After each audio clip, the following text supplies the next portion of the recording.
date du 15 février 2020, deux jeunes Hutus congolais ont été poignardés par les éléments de la milice Nande, commandée par Bwanapua, au simple motif qu'ils communiquaient au téléphone en dialecte Kihutu. Mes chers compatriotes, dans la nuit du 16 au 17 juillet dernier, les milices rwandaises ont perpétré un massacre barbare de 220 Congolais à Kipupu dans le nord Kivu. Et l'indifférence coupable des autorités politiques à Kinshasa a provoqué une colère de réprobation des populations congolaises à travers toutes les régions du pays. Et pour tenter de calmer ce mécontentement général, les autorités provinciales du Nord Kivu ont reçu l'ordre d'organiser à Goma un simulacre de dialogue de paix entre les différents groupes locaux. Mais cet événement qui s'est déroulé du 30 juillet au 1er août n'a pas semblé retenir l'attention du public congolais. Il n'y avait d'ailleurs rien dans cette mise en scène qui puisse attiser l'intérêt des Congolais. Cependant, le contenu d'un discours prononcé lors de cette cérémonie a retenu mon attention. Il s'agit du discours de celui qui s'est présenté comme le représentant des Hutus.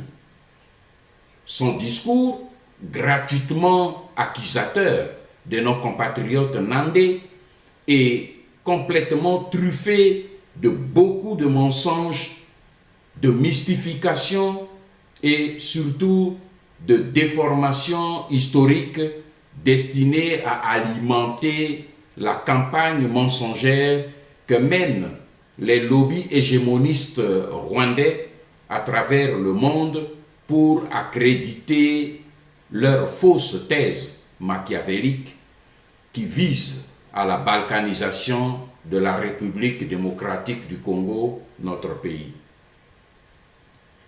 À travers tout le discours de ce représentant des Hutus, on réalise aisément qu'il a tout simplement tenté une fois de plus de réécrire l'histoire du Congo à sa façon, à la façon rwandaise, dans le but avéré d'insérer cette fois-ci l'ethnie Hutu rwandaise dans la nomenclature des tribus congolaises.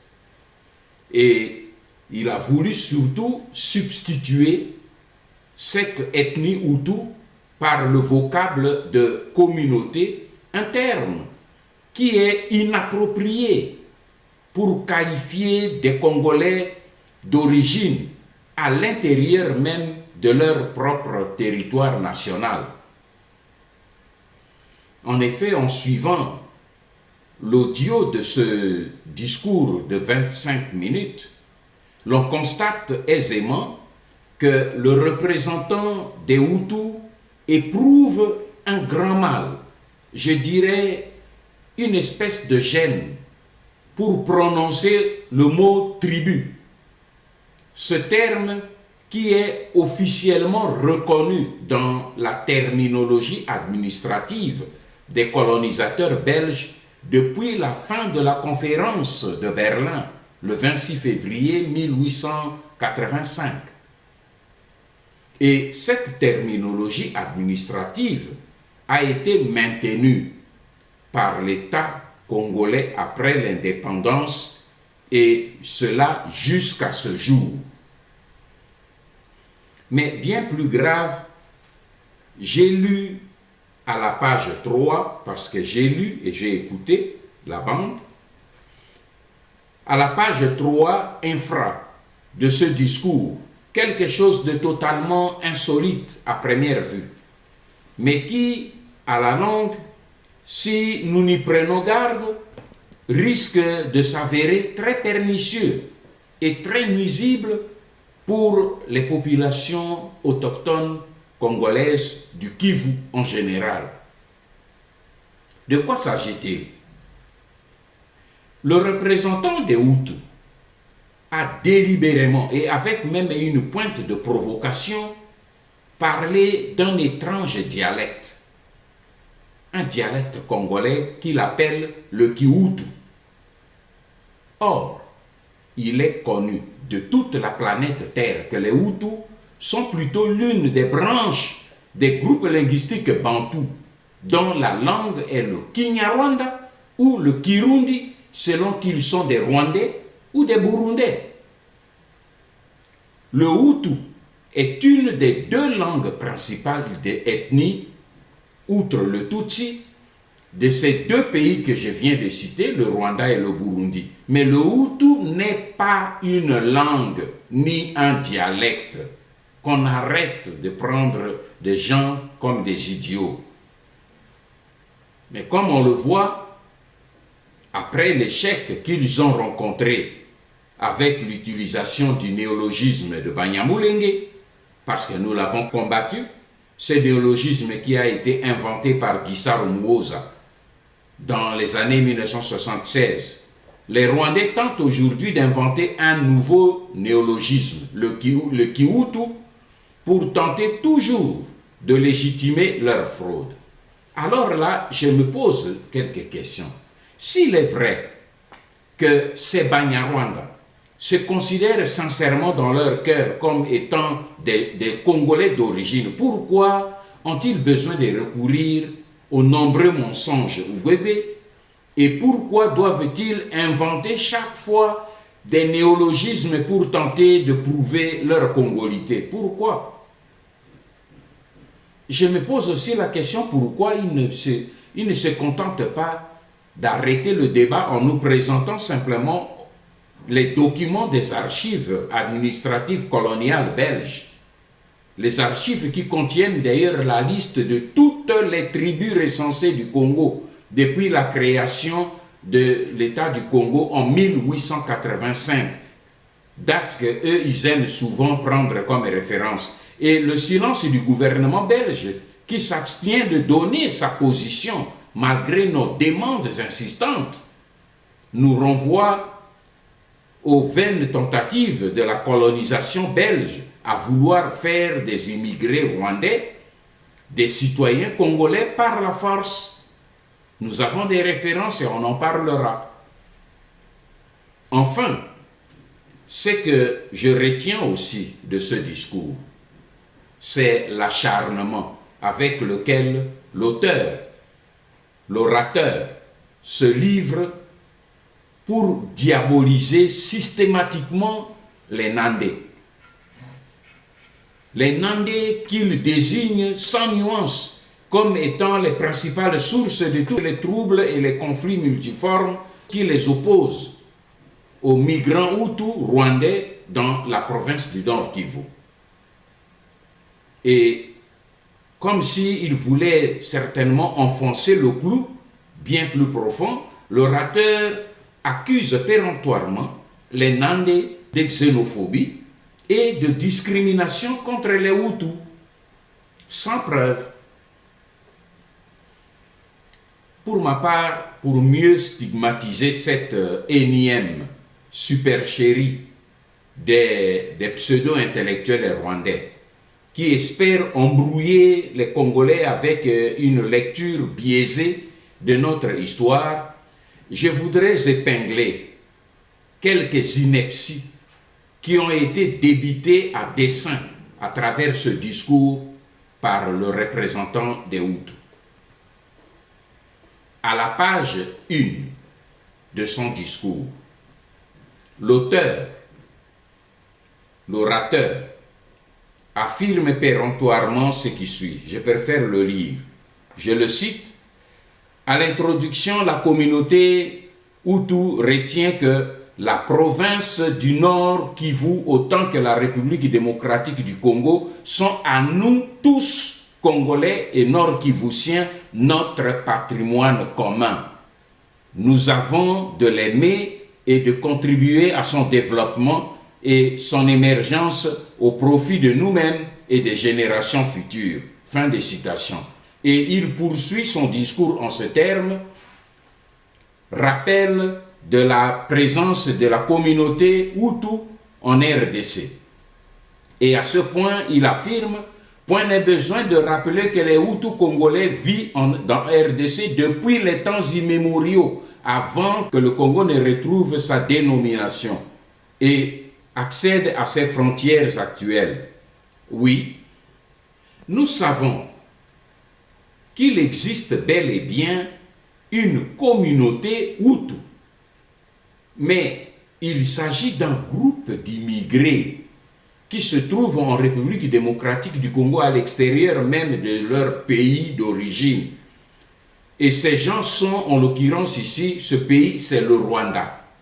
En effet, comme la communauté Hutu, la communauté des Tutsis rwandais est effectivement constituée des citoyens rwandais qui ont refusé de se faire naturaliser congolais selon nos lois, car leur constitution dit qu'on est né rwandais et on reste rwandais durant toute la vie.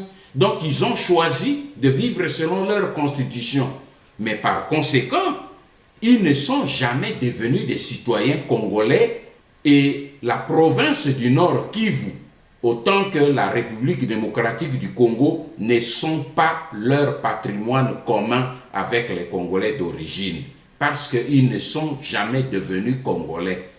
Les Hutus et les Tutsis ne sont pas au Congo depuis le temps immémoriaux.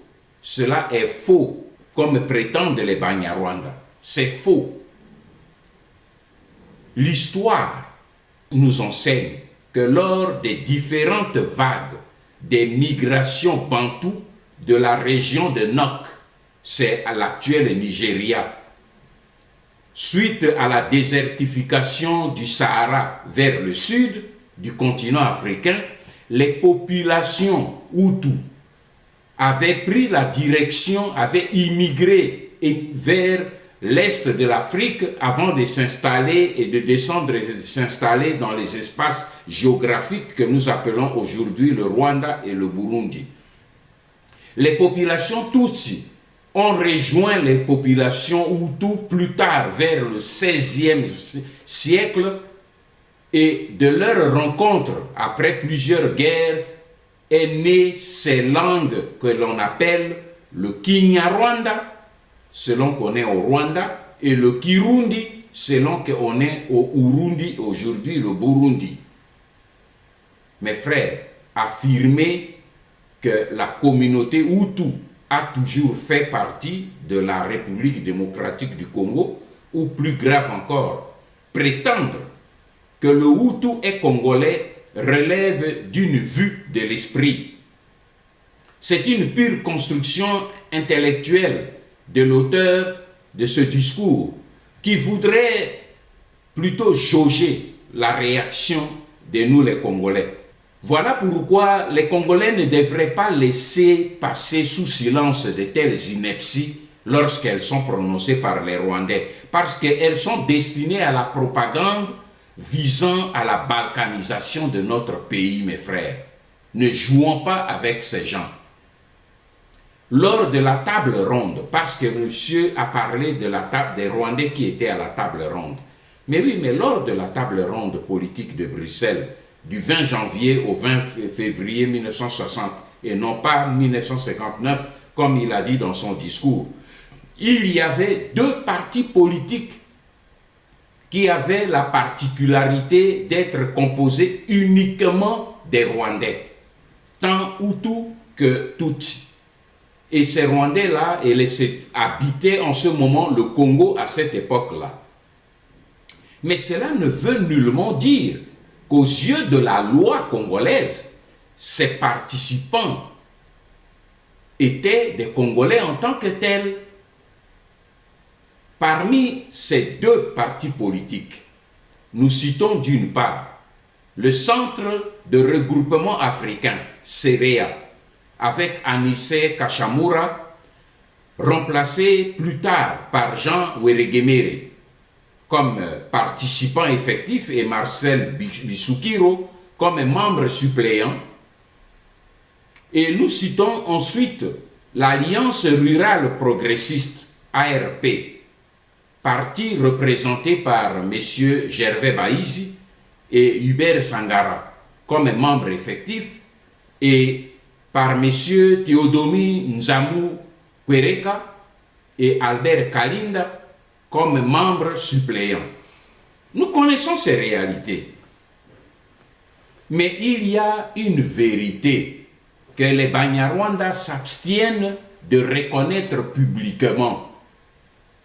C'est quoi? Toutes ces personnalités politiques rwandaises que je viens de citer, ainsi que celles qui sont maintenant avec vous à Kinshasa et partout à travers le pays, personne parmi eux n'a jamais demandé l'acquisition de la nationalité congolaise selon les procédures ou la procédure en vigueur.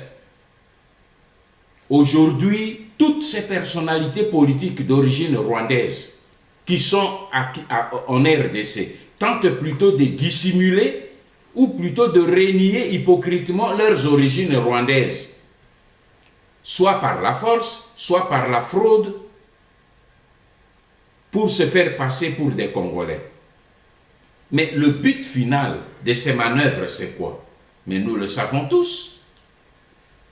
C'est de résoudre l'éternelle énigme de l'exiguïté territoriale du Rwanda et son taux de natalité qui galope parmi les plus élevés au monde aujourd'hui.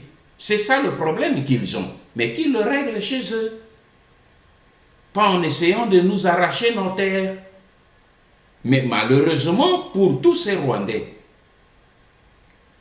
il y a eu ce que moi j'appelle le coup de poker de Barthélemy Bisengimana, qui a anéanti toute leur stratégie. Je vais vous expliquer pourquoi. En profitant de sa position stratégique de directeur de cabinet et en faisant signer au président Mobutu la loi numéro 1972/002 du 5 janvier 1972, octroyant une naturalisation collective à tous les Banyarwanda résidant au Zaïre, eh bien, Barthélemy Bisengimana a apporté une preuve irréfragable que toute cette communauté de Banyarwanda n'avait pas, aux yeux de la loi congolaise, la nationalité congolaise. Et le fait que toute la communauté de Banyarwanda se soit levée comme un seul homme pour protester vigoureusement lorsqu'on a pris la décision qui a abrogé cette ordonnance-loi et l'a remplacée par la loi numéro 81002 du 29 juin 1981, eh bien, cette réaction de tous les Banyarwanda, disais-je, a prouvé aussi que eux tous ont appuyé la démarche politico-juridique de leur compatriote Barthélemy Bisengimana. Donc, par conséquent, ils ont tous reconnu qu'ils ne sont pas des Congolais d'origine. Autrement, ils allaient simplement rejeter la loi Bisengimana pour dire que ça ne leur concernait pas parce qu'ils étaient déjà des Congolais depuis des temps immémoriaux, ce qui n'a pas été le cas. C'est si simple. Donc Barthélemy Bisengimana a clos le débat. Mais s'agissant de leur version sur l'immigration des Tutsis et Hutus rwandais, l'auteur du discours a pris ici volontairement la tangente en faisant un raccourci. Il a en effet délibérément évité de spécifier que c'est l'administration coloniale belge qui a créé en 1937 la mission d'immigration des Banyarwanda, MIB, qui avait comme objectif, d'une part, d'organiser les migrations des populations du Rwanda et d'autre part, de créer une circonscription rwandaise dans des secteurs dépeuplés de la zone de Massissi. Le représentant des Hutus a omis exprès de spécifier que pour réaliser son projet, l'administration coloniale avait créé 3 chefferies atypiques pour contenir et installer les flots des immigrants rwandais qui arrivaient du Kivu au Rwanda à partir de leur pays d'origine. Ils avaient ainsi créé la chefferie de Bwisha, dans le sud du Rutshuru, la chefferie de l'enclave de Gishari dans le Massissi et la chefferie de Houndé de Bunkumu au nord de Goma. Ces 3 chefferies ont été créées ex nihilo par les Belges pour les Rwandais. Et l'auteur du discours a omis exprès de préciser que ces chefferies atypiques créées par les Belges pour les Rwandais avaient été ensuite supprimées 20 ans après, en 1957, par le pouvoir colonial à la suite des conflits de tout genre entre les autochtones congolais qui refusaient ces 3 chefferies qui les contestaient et les migrants rwandais communément appelés les Banyarwanda à cette époque. Donc les Congolais s'étaient déjà levés contre cette supercherie. Nous constatons par ailleurs que ce représentant des Hutus aux assises de Goma a cité plusieurs fois avec beaucoup de vénération le nom du Mwami Daniel Ndeze. Il l'a présenté comme un grand chef coutumier des Hutus dans le Rutshuru.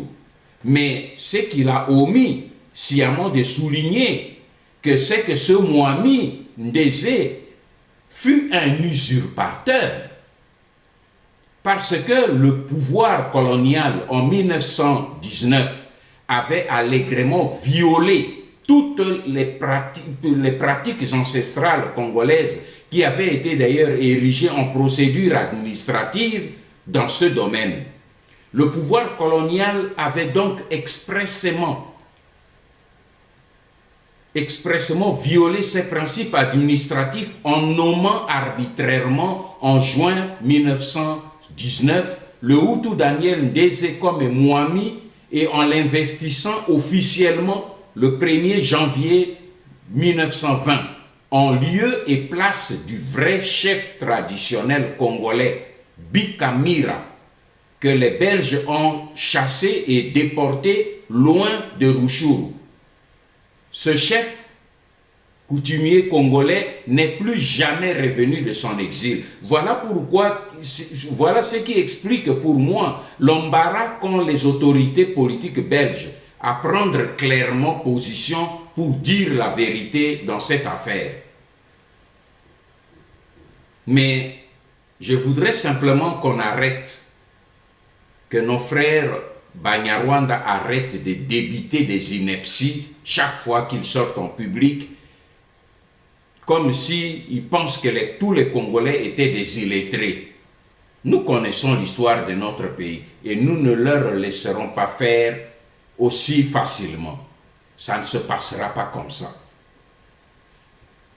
C'est pour ça qu'en guise de conclusion, je relève que le discours de ce délégué des Hutus rwandais, un discours alambiqué, truffé de mensonges et de contre-vérités, devrait interpeller les véritables élites congolaises dignes de ce nom. Je ne parle pas de la classe politique, je parle des véritables élites congolaises. Vous devez être interpellés par ce comportement de Banyarwanda dans notre pays. Mes chers frères et compatriotes congolais, au moment où nos politiciens sont en train de vous distraire avec leur querelle de partage et de pouvoir, au moment où ils sont en train de vous embarquer déjà pour une 4e aventure des élections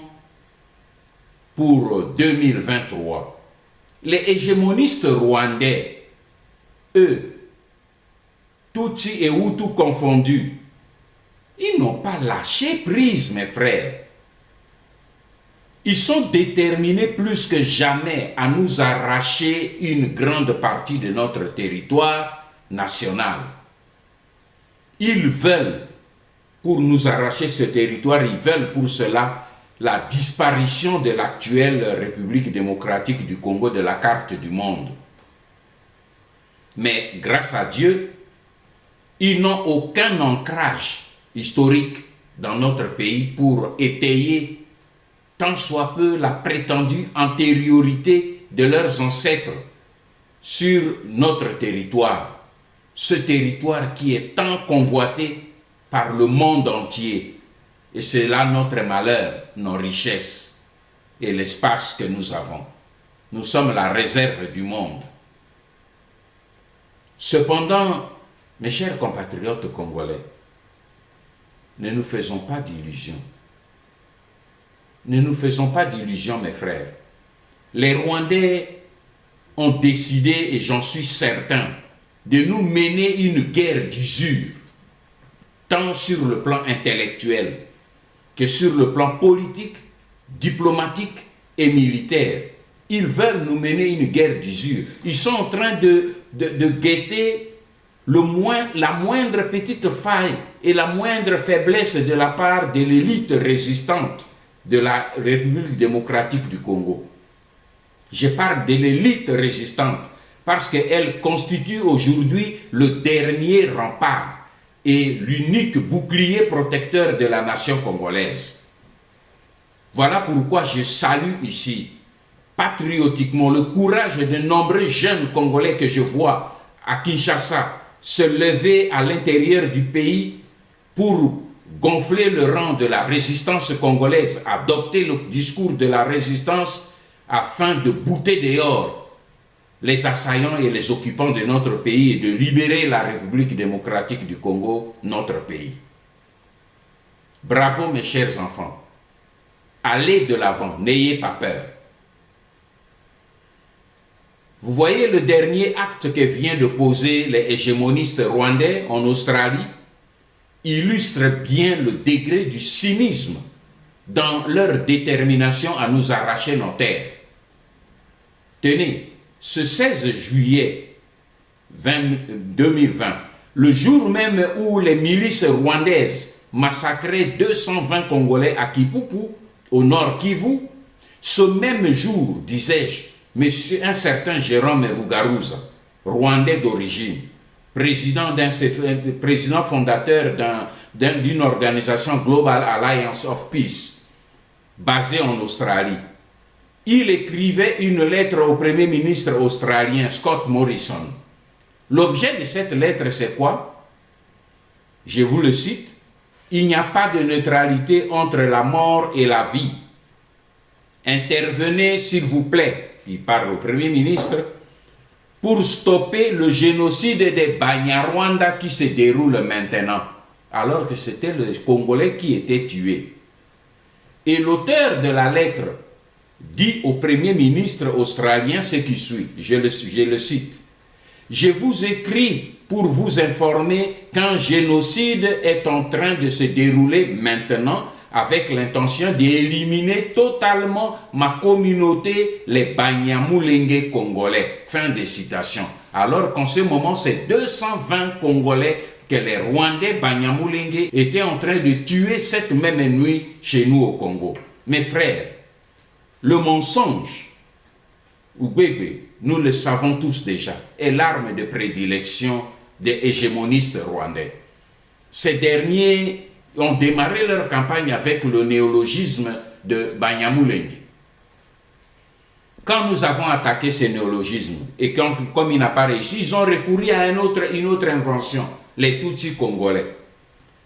Et comme nous avons attaqué aussi ce néologisme, ils sont revenus à la vieille invention de Banyamulenge pour redynamiser leur campagne qui vise à la balkanisation de la République démocratique du Congo, notre pays. Mais voilà, aujourd'hui, ils reviennent et ils nous inventent un autre néologisme, le Kihutu, qu'ils désignent comme un dialecte, alors que cette langue n'a jamais existé. Toutes ces techniques s'enchaînent et se succèdent pour atteindre un objectif. Toutes ces entourloupettes ne vise que deux principaux objectifs que les Banyarwanda et le Rwanda de Paul Kagame veulent atteindre.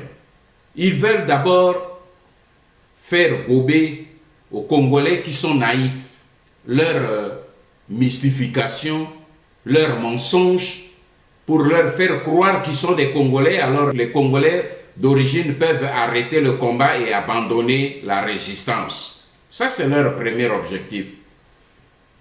Leur deuxième objectif, c'est pour ouvrir la voie royale à la communauté internationale pour procéder à la balkanisation de la République démocratique du Congo au profit du Rwanda. Et vous en voyez déjà aujourd'hui les effets à travers le monde, aux États-Unis, en Europe, en Asie, ils sont partout. Voilà pourquoi, mes chers compatriotes, je vous dis que ce combat-là, nous devrons le mener tous jusqu'au prix de notre sang. Nous n'avons pas d'issue. Nous devons mener ce combat jusqu'au prix de notre sang pour protéger ce que nous avons de plus cher au monde pour nous-mêmes et pour la postérité. Il s'agit de la terre et il s'agit de notre liberté. Il s'agit de notre terre et de notre liberté et celle de nos enfants. Réfléchissons-y bien, mes frères, car il y va de notre avenir. Que Dieu bénisse la République démocratique du Congo et son peuple. Ingeto.